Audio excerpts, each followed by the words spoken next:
Oke baik, saya Jenriko Putrawanoid dari kelas 1C, NIM 2103020096, Program Studi Administrasi Bisnis, Fakultas Ilmu Sosial dan Ilmu Politik.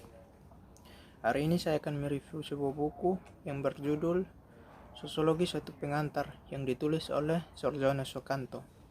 Dan materi reviewnya akan saya ambil dari bab 5.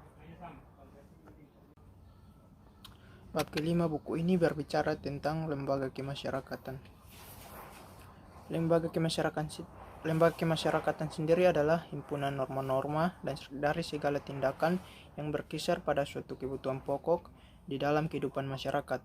Lembaga kemasyarakatan pada dasarnya mempunyai beberapa fungsi, yaitu 1. Memberikan pedoman kepada anggota masyarakat.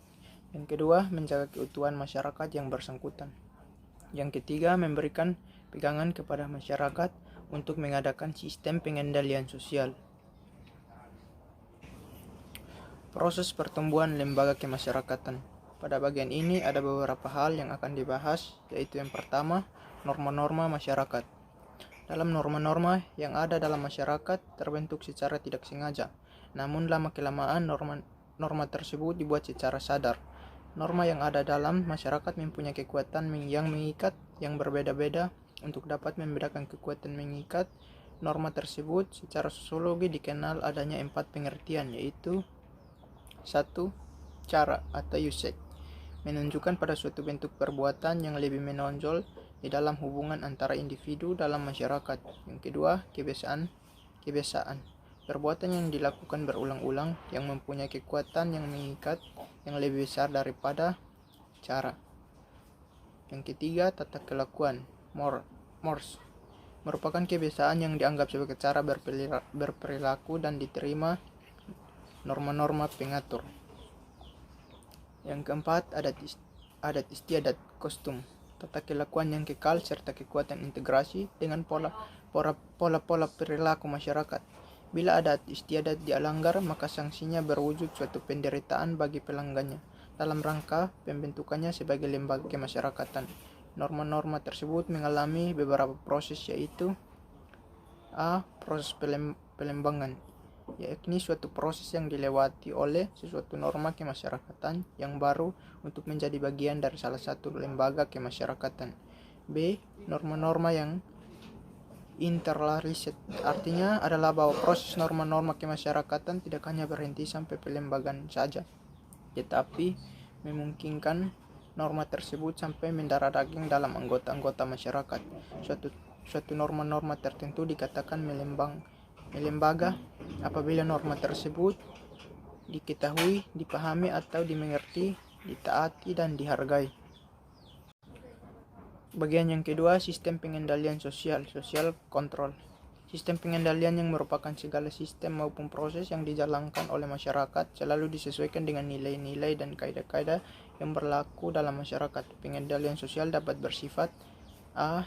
Preventif, merupakan suatu usaha untuk pencegahan terhadap terjadinya gangguan-gangguan pada keserasian antara kepastian dengan keadilan.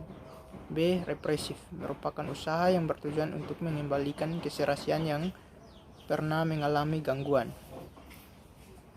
Alat pengendalian sosial dapat digolongkan ke dalam paling sedikit 5 golongan, yaitu A. Mempertebal keyakinan anggota masyarakat akan kebaikan norma-norma kemasyarakatan. B. Memberikan penghargaan kepada anggota masyarakat yang taat pada norma-norma kemasyarakatan. C. Mengembangkan rasa malu dalam diri atau jiwa anggota masyarakat bila mereka menyimpang atau menyeleweng dari norma-norma kemasyarakatan dan nilai-nilai yang berlaku. D. Menimbulkan rasa takut. E. Menciptakan sistem hukum, yaitu sistem tata tertib dengan sanksi yang tegas bagi para pelanggar. Ciri-ciri umum lembaga kemasyarakatan. Menurut Gilin, lembaga kemasyarakatan mempunyai beberapa ciri umum, yaitu A. Suatu lembaga kemasyarakatan adalah suatu organisasi, pola-pola pemikiran dan pola-pola perilaku yang terwujud melalui aktivitas-aktivitas kemasyarakatan dan hasilnya. B. Suatu tingkat kekekalan tertentu merupakan ciri semua lembaga kemasyarakatan. C. Lembaga kemasyarakatan mempunyai satu atau beberapa tujuan tertentu. D. Lembaga kemasyarakatan mempunyai alat-alat perlengkapan yang dipergunakan untuk mencapai tujuan lembaga yang bersangkutan. E. Lambang-lambang biasanya juga merupakan ciri khas lembaga kemasyarakatan. F. Suatu lembaga kemasyarakatan mempunyai suatu tradisi tertulis atau yang tak tertulis. Tipe-tipe lembaga kemasyarakatan. 1. Dari sudut perkembangannya ada 2 tipe, yaitu A. Subversive institution merupakan lembaga-lembaga yang secara tak disengaja tumbuh dari adat istiadat masyarakat. Yang kedua, enacted institution merupakan lembaga yang disengaja dibentuk untuk memenuhi tujuan tertentu. Dan yang kedua, dari sudut sistem-sistem nilai yang diterima masyarakat ada 2 tipe, yakni A. Basic institution dianggap sebagai lembaga kemasyarakatan yang sangat penting untuk memelihara dan mempertahankan tata tertib dalam masyarakat. B. Subsidiary institution dianggap kurang penting, seperti kegiatan-kegiatan untuk rekreasi. Bagian yang ketiga, dari sudut penerimaan masyarakat terdapat 2 tipe, yaitu A. Approved social need institution, lembaga-lembaga yang diterima di dalam masyarakat. B. Unsanctioned institution merupakan lembaga-lembaga yang ditolak oleh masyarakat, walau masyarakat kadang-kadang tidak berhasil memberantasnya. Bagian yang keempat, dari sudut penyebarannya dibagi menjadi 2, yaitu A. General institution merupakan lembaga yang timbul karena dikenal oleh hampir semua masyarakat dunia. B. Restricted institution merupakan lembaga yang timbul karena dianut oleh masyarakat-masyarakat tertentu di dunia ini.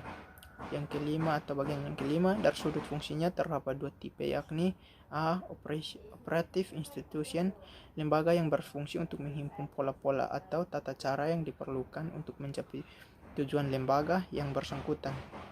B. Regular institution atau lembaga yang bertujuan untuk mengawasi adat istiadat atau tata kelakuan yang tak menjadi bagian mutlak lembaga itu sendiri.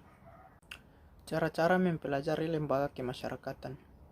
Cara-cara pendekatan atau mempelajari lembaga kemasyarakatan dapat dirinci ke dalam analisis secara historis, bertujuan meneliti sejarah timbul dan perkembangan suatu lembaga kemasyarakatan tertentu.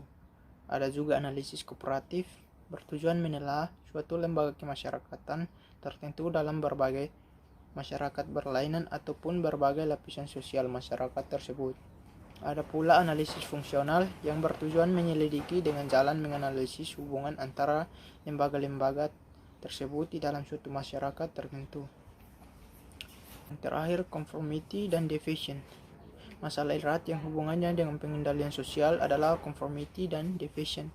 Conformity yaitu penyesuaian diri pada norma-norma dan nilai-nilai dalam suatu masyarakat, sedangkan deviation yaitu penyimpangan terhadap norma-norma dan nilai-nilai tersebut. Conformity biasanya sangat kuat dalam masyarakat-masyarakat yang tradisional. Hal yang sama pada masyarakat di kota-kota seringkali dianggap sebagai penghambat kemajuan dan perkembangan teori yang dikembangkan oleh Robert K. Merton. Sosiologi meninjau penyimpangan deviasi dari sudut struktur sosial dan budaya. Menurut Merton, di antara segenap unsur sosial dan budaya, terdapat 2 unsur penting, yaitu kerangka aspirasi dan unsur yang mengatur segala kegiatan untuk mencapai aspirasi tersebut.